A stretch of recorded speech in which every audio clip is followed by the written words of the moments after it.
আমাদের young generation, even আমরা নিজেরাও অনেকেই আছেন দাম্পত্য সম্পর্কটার ভ্যালু এবং মূল্য তারা বুঝেন না, কারণ তাদের এখন খুব ভালো সময় যাচ্ছে। আমার যে বোন তথাকথিত স্বাধীনতা এবং ফ্রিডম ভোগ করবার জন্য বাসা ছেড়ে চলে যাচ্ছেন কিংবা স্বামীর সাথে সম্পর্কটা নষ্ট করছেন, অথবা আমার যে ভাই হারামের কোনো হাতছানি থাকবার কারণে ঠুনকো অজুহাতে স্ত্রীর সাথে সম্পর্কটা নষ্ট করছেন, আমি আপনাকে নিশ্চিত করে বলতে পারি একটা সময় আসবে যখন আপনি হাড়ে হাড়ে টের পাবেন আপনার জীবনের এই রং ডিসিশনের কথা, কিন্তু তখন আপনি আর ব্যাক করতে পারবেন না। দেখুন, আমাদের কাছে শত সহস্র মানুষ দুঃখ গাথা নিয়ে আসে।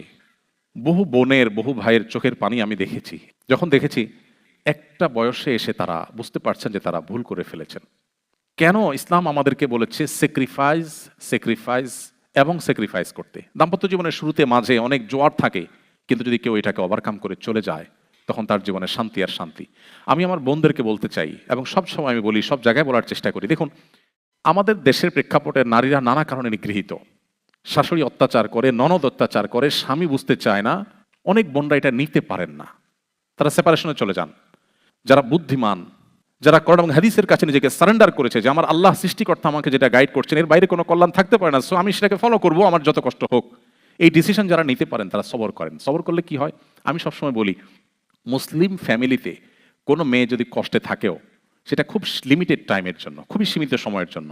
আপনার স্বামী জুলুম করছে, শাশুড়ি জুলুম করছে, শ্বশুর জুলুম করছে, ননদ জুলুম করছে, দেবর জুলুম করছে, ওকে, আপনি নিশ্চিত থাকেন, আমি আপনাকে লিখিত দিতে পারি, আপনার এই সময়ের অবসান হবে, আপনি সুন্দর সুদিন পাবেন যদি আপনি ধৈর্য ধারণ করতে পারেন। কিভাবে সেটা? যখন এক দুটা বাচ্চা হবে। সাধারণত বাচ্চারা বাপের পক্ষে থাকে না মায়ের পক্ষে থাকে?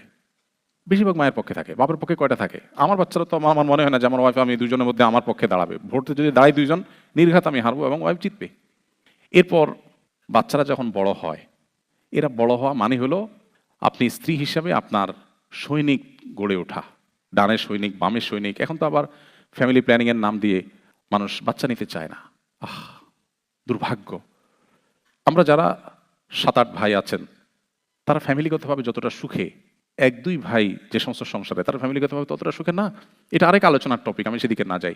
আমি যেটি বলছিলাম যে একটা সময় ছেলে মেয়ে বড় হয়, তাদের ঘরে নাতিপুতি হয়, তখন কিন্তু ওই যে বুড়া সারা জীবন খ্যাস খ্যাস করছিল মহিলার সাথে, ওই বুড়ার কিন্তু কোনো বেল থাকে না। খেয়াল করছেন আপনারা কখনো? সারা জীবন যে বুড়াটা জ্বালাতন করছে, মানে ইয়াং বয়সে যখন বউরে জ্বালাতন করছে, এখন পাইক পেয়াদা, সৈনিক, সামন্তর সব কার? মহিলার। পোলাপান যখন একটু বড় হতে তখন কিন্তু একদম বেয়াদব পুরুষ, যেটা স্ত্রীকে টর্চার করে যে পুরুষ, সেও কিন্তু সোজা হয়ে যায়, কারণ বইয়ের দিকে চোখ বড় করতে দেখে যে ছেলে মেয়ের সামনে এসে দাঁড়ায়, শুধু চোখে চোখে তাকালেই আর কিছু লাগে না, হজম হয়ে যায়, সূচের মতো সোজা হয়ে যায়।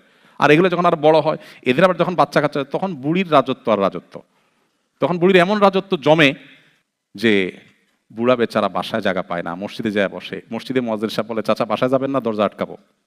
বলে, তোমরাও যে কি হয়েছে আজকাল, তাড়াতাড়ি মসজিদ বন্ধ করার জন্য পাগল হয়ে গেছো, এটা ইবাদত করতে দাও না। আসলে তো বুড়ার বাসা জায়গা নাই, কারণ ওখানে নাতিপুতি যা আছে সব বুড়ির। তো এই জন্য দাম্পত্য জীবনে যত কষ্ট হয়, ধৈর্য ধারণ করে যদি সম্পর্কটাকে টিকিয়ে রাখা যায়, তার সুফল মানুষ পায়। কিন্তু শয়তান আমাদেরকে উস্কে দেয়। আমি একটা কথা প্রায় সময় বলি, সাক্ষাৎ শয়তান কেউ দেখছেন আপনারা? শয়তানটা দেখার সুযোগ হয়েছে কারোর? হয় নাই? ওকে, লেটস গো, আমরা দেখি, শয়তান দেখার চেষ্টা করি। সাক্ষাৎ শয়তান দেখতে হলে আপনি একজন নারী, আপনার যদি কোনো পুরুষ বলে, আপা আপনার মতো রাজকন্যা, এই লোকটা আপনার কদর করতে পারলো না, সো স্যাড, তাহলে আপনি তখন আলহামদুলিল্লাহ বলে শয়তান দেখার নিয়ত করে তাকে একবার দেখে নেবেন, যে আমার দাম্পত্য সম্পর্কে ধ্বংস করার জন্য যে আমাকে একটা ফুসলানি দিল, এগুলো সাক্ষাৎ ইবলিস, মানুষ রূপী ইবলিস, শয়তান। ফার্ম দেওয়া, রাইট, সঠিক বলেছেন। একইভাবে কোনো পুরুষকে যদি অন্য কোনো মহিলা বা অন্য কেউ এসে বলে, ভাই আপনার মতো রাজপুত্র কি না মেয়ে পাইতেন আপনার জীবনে, ইস কেমনে কাটাই দিলেন আপনি জীবনটা, তাইলে আপনিও শয়তান দেখার নিয়ত করে বিসমিল্লাহ বলে একবার দেখে নেবেন। কারণ হলে হাদিসে আসছে, নবী সাল্লাল্লাহু আলাইহি ওয়াসাল্লাম বলেছেন, কোনো অপরাধ, দেখেন নবী সাল্লাল্লাহু আলাইহি ওয়াসাল্লামের কথাগুলো খুব সাধারণ কোনো কথা না, সিগনিফিক্যান্ট ইন্ডিকেট আমাদেরকে করে। নবী সাল্লাল্লাহু আলাইহি ওয়াসাল্লাম বলেছেন, কোনো অপরাধে ইবলিস এত খুশি হয় না যত খুশি হয় কোনো স্বামীর সাথে তার স্ত্রীর যখন বিচ্ছেদ হয়ে যায়। এতে সহিহ মুসলিমের হাদিস আপনারা শুনেছেন নিশ্চয়ই, ইবলিস তার সিংহাসন পানির উপরে স্থাপন করে এবং একজন শয়তান অপরাধ করে এসে বলে, আমি আজকে মুখে দিয়ে খুন করাইছি। শয়তান বলে, ওয়েল, তবে খুব বেশি অ্যাপ্রিসিয়েট করে না। আরেকজন এসে বলে, আমি একজনকে জীবনে মদ খাই না, আজকে তারে আমি মদ খাওয়াইছি, আরেকজন এসে বলে আমি আরেকটা কাজ করাইছি, গীবত করাইছি, কারো হক মেরে খাওয়াইছি, ইত্যাদি ইত্যাদি। একজন এসে যখন বলে আমি একটা দাম্পত্য সম্পর্ককে ভেঙে দিয়েছি আজ, শয়তান তখন বলে তুমি সবচেয়ে বড় কাজ করেছো।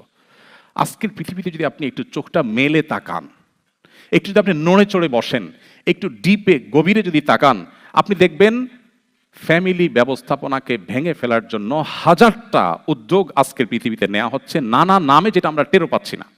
জাস্ট পরিবার ব্যবস্থাপনাকে ভেঙে ফেলার জন্য। ওয়াই? শয়তান সবচেয়ে বেশি খুশি হয়, এবং শয়তানের এই চক্রান্ত সবচেয়ে বেশি প্রতিষ্ঠিত হবে পৃথিবীতে যদি পরিবার ব্যবস্থাপনা ভেঙে পড়ে। সো পরিবারকে টিকিয়ে রাখার মতো গুরুত্বপূর্ণ আরেকটা কাজ ইমানদারের কাছে খুব বেশি নাই। এজন্য আমি বিনয়ের সাথে বলতে চাই যে এই সমস্ত পরিস্থিতিতে আমাদেরকে ধৈর্য ধারণ করতে হবে এবং পরিবারকে টিকিয়ে রাখতে হবে যে কোনো মূল্যে।